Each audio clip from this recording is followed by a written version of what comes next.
¿Alguna otra pregunta? La práctica, sí, ¿me podías aclarar un poco la idea de domar la mente, me genera un poco de fronteras, me genera la idea del domador, me genera un poco de fronteras. Igualmente la tendencia es esta, un poco de gimnasio, de observar, disolver, ir, etc.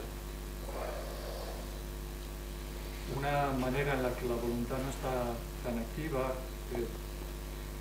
es no dirigir, o sea, el hecho simplemente de traer, de observar los pensamientos que se disuelvan, incluso después dirigir este vacío interno al observador. Te digo una pregunta que no es clara, pero a ver si puedes explorar después un poco sobre esto, o hablarme sobre esto. El hecho de simplemente que haya la atención, el hecho de traer un pensamiento, observarlo, después llevar la atención hacia el observador es como una cierta dirección.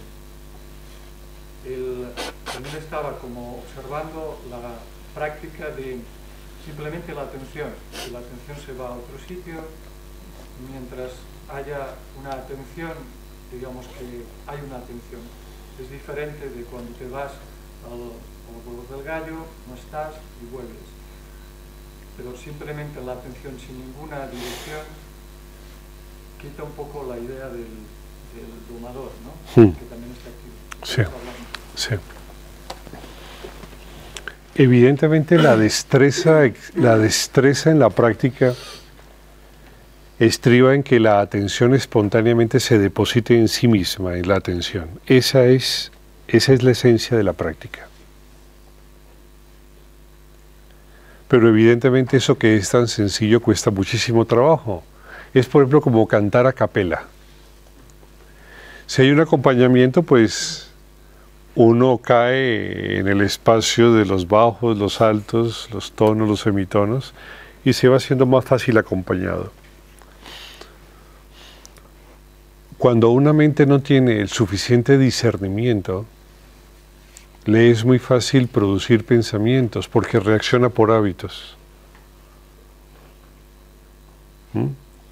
Dese cuenta cómo reaccionamos por hábitos, que a las 9 toca desayunar. Y si no hay hambre, como que ya da hambre, ¿no? Es que ya es hora de hambre. A las 1 o 2 de la mañana, es que ya es hora de sueño, ¿no? Ya toca dormir, ya. Y si no duermo, es que no es que ya toca dormir, que es hora de sueño. ¿Sí? En agosto toca ir de compras, las rebajas. Es que toca, ¿no? Ya. Tenemos hábitos en el comer, en el pensar, en el sentir.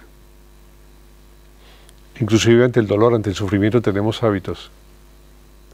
Tenemos mecanismos programados de respuesta que muchas veces son culturales, muchas veces son familiares, otros son personales, otros son genéticos. ¿Estamos más jodidos?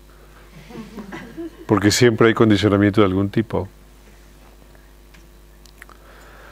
De esa manera, cuando enfrentas la atención,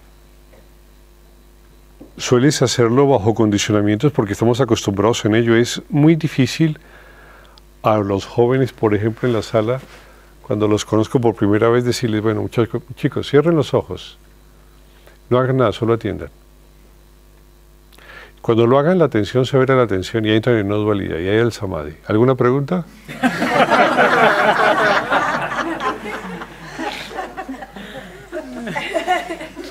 Eso sería más rápido que cualquier otra cosa. Es el curso más rápido de Vedanta, Advaita. Pero solo el escucharme, ellos el concepto atención no lo liberan de sus propias fronteras que impulsan cuando lo escuchan. ¿Estamos de acuerdo? El concepto de no dualidad, si no lo conocen, lo asocian a fronteras propias que al desconocer nacen por desconocimiento esas fronteras.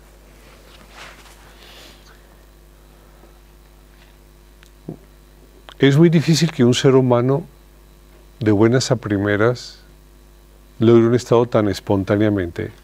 Lo hizo, por ejemplo, Ramana Maharshi, ese sí lo hizo, Ramana lo hizo. Ramana despertó por sí mismo. Mira qué sorprendente, ¿no? Despertó por sí mismo. Pero si planteas la vida de Santa Teresa, la vida de San Juan de la Cruz, la vida de Francisco de Asís, de Mr. Eckhart, de Maese Eckhart, pues te das cuenta que son vidas de lucha, de sufrimiento, de enfrentamiento, de pasiones intensas, dolorosas. ¿Sí? Raimundo Lulio, el doctor Illuminatis, que vivió por acá, ¿no es cierto? Fue un gran conocedor del ser, un gran alquimista, un gran filósofo. Y era un gran sinvergüenza. De jovencito era un sinvergüenza, eso. Y perseguía a una chica que era hermosa, pero tenía un cáncer en el seno, y él no lo sabía. Y él, como era noble, entró un día a la iglesia donde ella estaba, tomando misa. Y la chica, ya viendo que no se lo podía quitar de encima porque estaba terriblemente enamorada de ella, le traía en exceso, se acercó, tomó su ropa y le dijo: ¿y aún así me amas? Este pobre entró en crash. Y la vida se le dio la vuelta entera y dejó ese mundo y tomó otro, igual que Francisco, ¿no? Francisco de Asís decía, le escuchó una voz a la noche que le decía: construye mi iglesia, reconstruye mi iglesia. Y él pensaba que era la Porciúncula, una iglesia derruida que había cerca donde él vivía.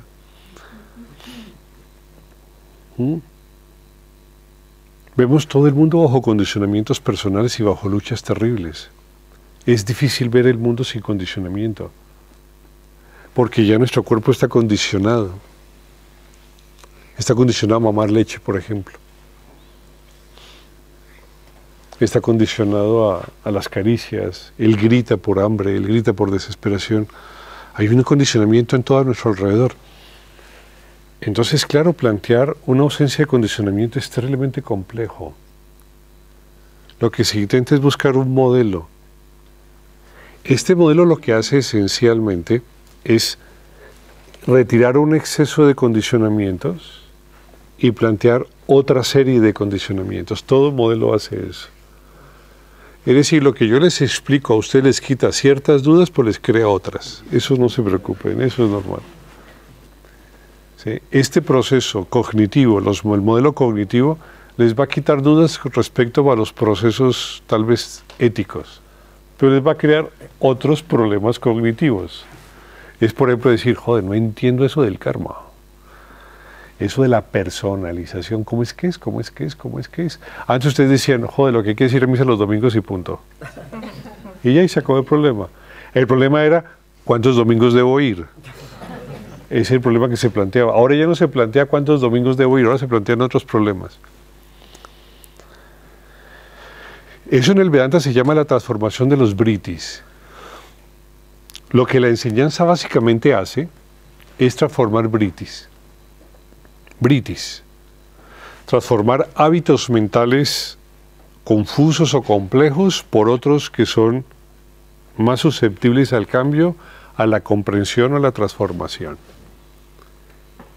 Este modelo como tal ofrece una serie de hábitos, parámetros, puntos de referencia, a través de los cuales se puede reflexionar, evidentemente, y crearán improntas, creará problemas, creará dificultades para poder entenderlos, algunos de ellos. Pero toda enseñanza, absolutamente toda enseñanza, lo que te produce es un cambio de paradigma, no más. Así, el cambio de paradigma que se da en la universidad no tiene que ver con el que se da en el colegio, ¿vale? Y el cambio de paradigma que hay por ejemplo, en un doctorado, en una maestría o en un PhD, pues es diferente al que se da cuando estamos de pregrado. Es diferente. Son cambios de paradigmas a los cuales tenemos que acostumbrarnos. Y la enseñanza lo que hace es transformar el paradigma. ¿Estamos de acuerdo? ¿Qué hace la física? ¿Qué hace la astronomía, la astrofísica? e intentar con el nuevo saber cambiar el paradigma y crear leyes en su medida que puedan ser claramente establecidas y puedan prevenir la posibilidad de eventos, predecir acontecimientos. Eso es lo que hace la ciencia, predecir acontecimientos. Y entonces estamos dispuestos a cambiar los paradigmas constantemente en pos de encontrar leyes que puedan explorar el mundo entero y el universo entero. No se está en contra de los paradigmas ni del cambio entre ellos, porque todos los buscamos de una u otra manera. ¿Sí?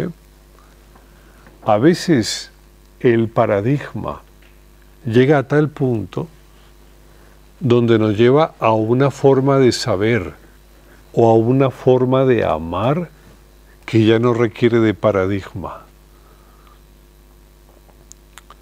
Los paradigmas cesan en el momento en donde hay entrega. Ahí cesan los paradigmas. Hay paradigmas evidentemente que imposibilitan totalmente la entrega porque están basados justamente en la apropiación. Pero hay un instante donde la esencia del paradigma se traza esencialmente en la realidad de lo que es el amor o el saber, o la comprensión, más que el saber, la comprensión.